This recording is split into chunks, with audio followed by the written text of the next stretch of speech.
شاعری شعر شاعری شعر شاعری شعر شاعری. حضرات محترم اللہ سلامت رکھے مولانا شہریار کو. واہ واہ واہ مفتی صاحب کے بلا واہ واہ واہ حق ہے بے میں کہہ رہا ہوں عمران حنفی ہے میرا نام. عمران حنفی مراد آباد والا.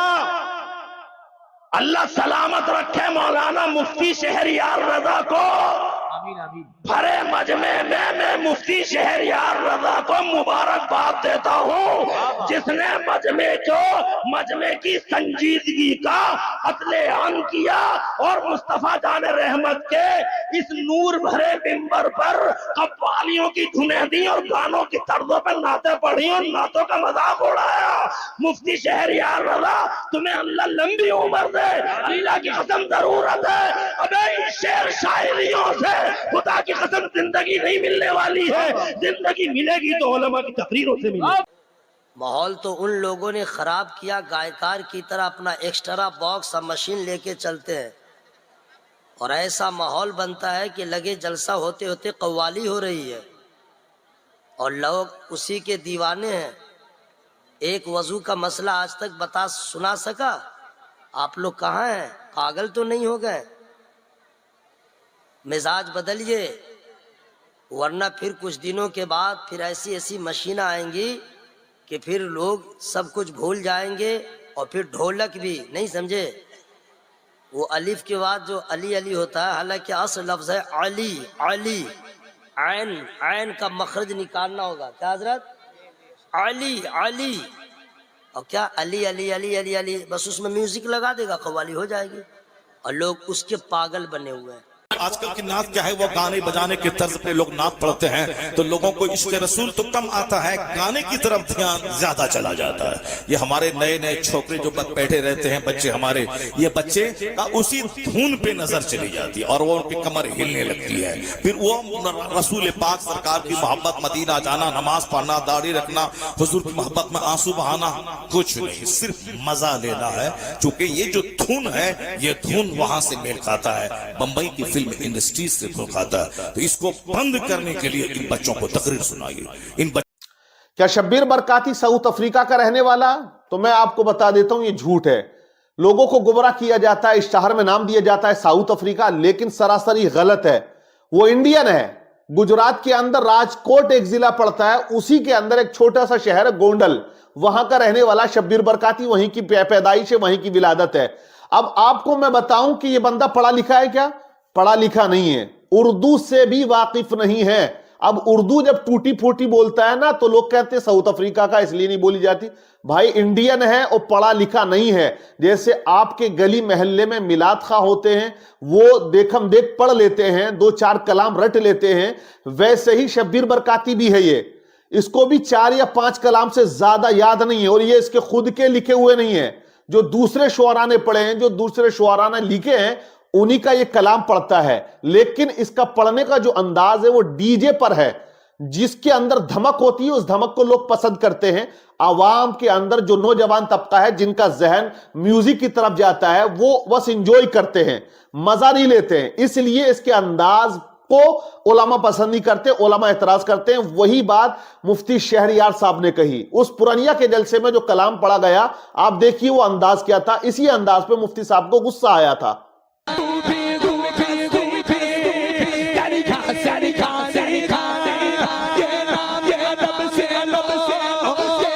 یہ انداز ہے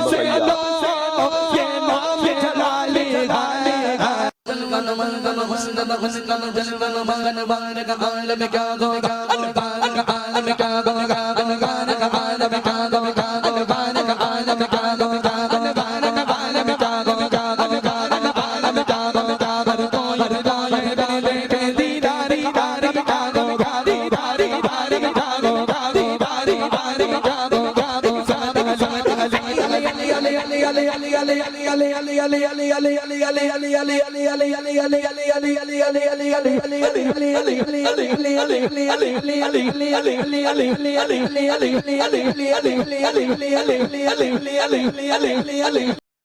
تو یہ انداز جو ہے بالکل غلط ہے. نعت خوانی سے سب کو پیار ہے، نعت نبی صلی اللہ علیہ وسلم پڑھی جائے دل کو سکون ملتا ہے، ایمان میں تازگی پیدا ہوتی ہے، لیکن یہ جو انداز ہے یہ غلط ہے۔ لیکن یہ بےہودگی، یہ اس طرح بدتمیزی، یہ اس طرح ہڑدنگ بازی، یہ اس طرح سے بدتمیزیاں یہ جائز نہیں ہیں، یہ آپ سمجھ لیں۔ جن کا ذہن میوزک کی طرف ہے وہی اس کو زیادہ پسند کرتے ہیں۔ نعت خوانی، آپ دیکھیے نام دے دیا اتنا بڑا ٹائٹل، اتنا بڑا کہ صاحب شاعر ہے یہ ہے، تو میں آپ کو بتا دوں یہ 1,50,000 روپے آپ خرچ کر دیتے ہو ایک شاعر پر، کیا آپ ایک اچھا مدرس رکھ کے اپنے بچوں کو اچھی تعلیم نہیں دے سکتے؟ قرآن کا پڑھنا بالکل آپ پر فرض ہے ترتیل و تجوید کے ساتھ۔ کتنے بچے تجوید و ترتیل سے قرآن پڑھتے ہیں آپ کی بستیوں میں، یو پی ہو، بہار ہو، بنگال ہو، مدھیہ پردیش ہو یا راجستھان ہو، پورے ہندوستان کا آپ سروے کر لیں جا کر، وہاں آپ کو پتا چلے گا کہ معاملہ 0% ہے۔ ایسا قرآن پڑھتے ہیں جس کا سننا حرام، جس کا پڑھنا حرام، صحیح پرناؤنسیشن نہیں، غلط ہے۔ اب اس کو آپ دیکھیے، شبیر برکاتی کی اردو اتنی خراب ہے، میں کہہ رہا تھا نا پڑھا لکھا نہیں ہے، کیونکہ اس کی اردو اتنی خراب ہے کہ یہ اردو ہی نہیں جانتا ہے۔ آپ سنیں، یہ اگلے دن جلسے میں کہا کہ مفتی صاحب نے کیوں مجھ سے ناراضی ظاہر کی، کیا کہتا ہے، دیکھیے آپ۔ کئی مرتبہ میرے بارے میں بولے، میں کبھی کچھ نہیں بولا ہوں، ہمیشہ میں نے صبر کیا ہے۔ اللہ کی ذات ہے عزت اور ذلت دینے والے، اور ہمیں اسی پر ایمان ہے۔ عزت اور ذلت کو کہہ رہا ہے عزت و ذلت، یعنی کہ اس کو تمیز ہی نہیں ہے بھائی، بڑے شین کو چھوٹا پڑتا ہے، چھوٹے کو بڑا پڑتا ہے۔ تو میرا کہنے کا مقصد بھی وہی ہے جو علماء اکرام کا ہے کہ واقعی نعت خوانی ہو، لیکن اس کو اتنا بڑھاوا نہ دیا جائے کہ جلسے کا جو مقصد ہے وہ فوت ہو جائے۔ اب بہار میں جو جلسہ تھا اس کا نام تھا ایمان و اصلاح کانفرنس، یعنی کہ ایمان کی اصلاح کے طور پر یہ کانفرنس کی جا رہی ہے، ایمان کی اصلاح ہو۔ تو کیا یہاں ایمان کی اصلاح ہوئی؟ اس جلسے کے اندر 50% لوگ بغیر ٹوپی کے تھے، تو جو مسلمان تھے وہ یہ نہیں سمجھتے کہ ہم جلسہ جا رہے تو ٹوپی رکھنا ہے نہیں رکھنا، ادب کیا ہے، بے ادبی کیا ہے۔ تو جب تم اتنا نہیں سمجھا پا رہے، اتنا نہیں بتا پا رہے، حالانکہ بنگال اور بہار ہو سب سے زیادہ جلسے ہوتے ہیں، تو ان کا مقصد یہ ہونا چاہیے کہ سدھار ہو ان کے ایمان میں، ان کے عقیدے میں، ان کے اندر ایک ادب آنا چاہیے۔ تو بہرحال علماء اکرام کے تاثرات آپ نے سنے، تمام کا کہنا یہی ہے کہ جو اصلاح مفتی صاحب نے کی ہے وہ بہتر اصلاح کی ہے۔ اور وہاں وہ جو نقیب ہے آپ دیکھیے ہلدی کی رسم پہ بیٹھا ہوا ہے، شادی ہو رہی ہے، ہلدی کا رسم کر رہا ہے۔ کیا اسلام کے اندر ہلدی کی رسم کرنا یہ جائز ہے؟ یہ پیلے کپڑے پہن کے بیٹھا ہوا پورا بابا لگ رہا، ڈھونگی بابا، تو یہی کہہ رہا کہ ہم اسلام نہیں ہے، مفتی صاحب اسلام نہیں ہے۔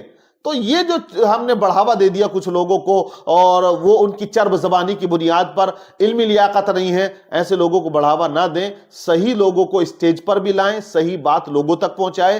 آج عوام جو ہے وہ دھوم دھڑاکے کی تقریر کو جو پسند کرتی ہے، یہ مزاج بھی ہم لوگوں نے ہی بنا دیا ہے۔ اس کو اگر صحیح حدیث سنائیں، بہترین انداز میں قرآن عظیم کی تلاوت سنائیں۔ کیا آپ نے دیکھا کسی جلسے میں، بیچ میں جلسے میں قرآن عظیم کا کوئی ایک رکوع پڑھ کے سنانے والے کسی قاری کو رکھا ہو؟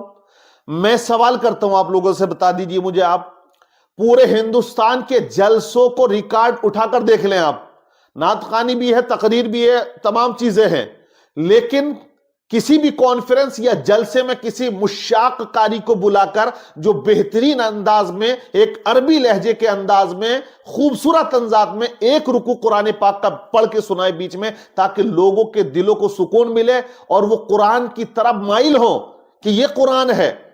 آپ دیکھیے مشاق قاری جب پڑھتے ہیں تو کتنا مزہ آتا ہے، کتنا لطف آتا ہے، اور ہمارے ذہن میں یہ بات آتی ہے کہ جب یہ اس وقت ایسے قاری قرآن پڑھنے والے ہیں، اس وقت وہ صحابہ جب پڑھتے ہوں گے تو اغیار کے دل پر کس طرح سے اثر کرتا ہوگا۔ وہی تو معاملہ تھا نا کہ قرآن کو سن کر وہ کلمہ پڑھ کے مسلمان ہو جاتے تھے، جب وہ قرآن سنتے تھے اور ان کے آنسو نکل آتے تھے۔ آپ نے سنا نا شاہ نجاشی، وہ بادشاہ حبشہ کا، جب قرآن سنا اور سورہ مریم کو اس نے سنا تھا تو وہ رونے لگا، اشکبار ہو جاتا ہے۔ تو وہ انداز تھا۔ تو ہر جلسے میں یہ کہوں گا کہ ایسا قاری ہمیں بلانا چاہیے جس کی آواز بھی اچھی ہو اور جو مشاق ہو، بہترین انداز میں قرآن سنائے اور اس کو بیچ میں رکھیں تاکہ عوام سب اکٹھی ہو اور بغور اس کو سنیں لوگ، اور ان کا دل جو ہے قرآن کی طرف جھکے اور قرآن سے محبت بڑھے اور قرآن پر عمل کرنے کا ایک جذبہ ان کے اندر آئے اور اچھا قرآن پڑھنے کا جذبہ ان کے اندر آئے. لیکن یہ چیزیں ہمارے جلسوں میں آپ کو نہیں ملیں گی. صرف پیسہ ملے گا لٹانے کا، یہ چل رہا ہے. جیسے کہ پہلے لوگ لٹاتے تھے وہی طرز کہ بس لٹا دیا. آپ نذرانہ پیش کر رہے ہیں، ادباً بھی پیش کر سکتے ہیں، بالکل آپ کریے، حوصلہ افزائی کیجیے، اچھی بات ہے. میں نے ابھی ایک جلسے میں دیکھا تو وہ جلسہ روڈ کے کنارے پہ تھا، آواز آ رہی تھی، ہم گاڑی روک کر رکے، وہاں پر ہمارے ساتھ والے پان کھانے کے شوقین تھے، وہ پان لینے کے لیے دکان پر گئے تو وہ کھوکا کھولا ہوا تھا پان کا، وہ ایک بڑا اجتماع تھا وہاں، تو وہاں قرآن پڑھا جا رہا تھا. انہوں نے وہ جلسہ ہی اسی لیے رکھا عالمی قرات کے نام پر، عالمی قرات کانفرنس، اس میں بڑے بڑے قاری انہوں نے بلوائے.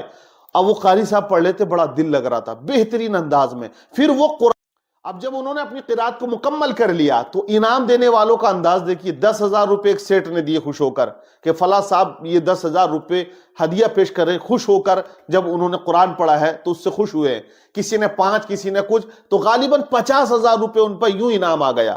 تو یہ ایک نوازنے کا ایک طریقہ ہوتا ہے، لیکن ہمارے ہاں تو وہ 10 کے لے آئیں گے گڈی اور چل رہا کام. تو یہ طرز عمل جو ہے وہ کسی قدر بہتر نہیں ہے. بالکل آپ دیجئے، حوصلہ افزائی کیجئے، اور اچھی بات ہے آپ نواز رہے ہیں تو اس کا انداز ہونا چاہیے. لیکن یہ جو معاملات آج چل رہے ہیں بہت زیادہ جو ہے نعت گوئی ہوتی ہے. بہرحال میں مخالف نہیں ہوں، نعت سے محبت ہے اور نعت سے محبت ہونی بھی چاہیے، سننا بھی چاہیے، بچوں کو سکھانا بھی چاہیے. لیکن جو طرز ہے، جو طریقہ ہے، اس کی مخالفت سب کرتے ہیں، یہ نہیں ہونا چاہیے. بلکہ ایسا انداز ہو جب نعت پڑھی جائے تو رونگٹا کھڑا ہو جائے اور دل میں آئے کہ واقعی یہ ہمارے آقا صلی اللہ علیہ وسلم کی سیرت، ان کی صورت اور ان کا جو حسن تھا اس کے بارے میں یہ بیان کر رہا ہے، بات کر رہا ہے، تو وہ نظر میں آ جانا چاہیے. بہرحال آپ جلسوں میں مشاق قاری کو رکھا جانا چاہیے یا نہیں؟ کیونکہ آج مشاق قاری ملتے نہیں. اس کا ریزن یہی ہے کہ ہم نے ان کو ترجیح نہیں دی، بڑھاوا نہیں دیا.